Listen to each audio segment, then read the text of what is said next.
When you actually look at all this stuff, there is documented proof that something different is going on. And in my second term,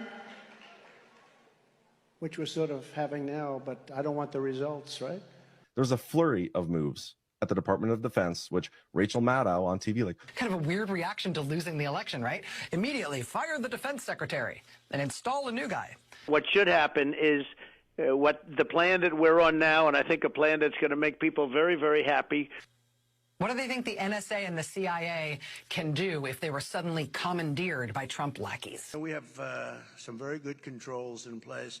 And they're going to get 3 more years. They rig an election, they're going to get another 3 more years. Trump was making tons of moves in irregular warfare, specifically having to do with irregular warfare. And then just like a couple months ago, he comes out and openly admits that the last 7 years, our intel agencies have been conducting illegal psychological warfare campaigns against the American people. I'm a wartime president. This is a war. This is a war, different kind of a war than we've ever had.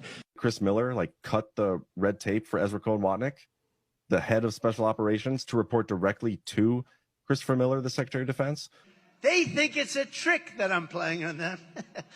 They think I'm playing a trick. On December 7th, when Donald Trump issued the executive order which implemented and executed a continuity of government plan. They cheated, and it's a shame that they're allowed to get away. And let's see whether or not they do get away, because I don't think they will get away with it. Chris Miller, who's been the Secretary of Defense for like a month and 5 days or something, says we've been through some of the most complex military operations this country's ever conducted. It's going to be interesting. I mean, you know, when you rob the store of its diamonds, I always say Tiffany, and you rob Tiffany of its diamonds and you get caught, you're supposed to return them. We caught them cheating.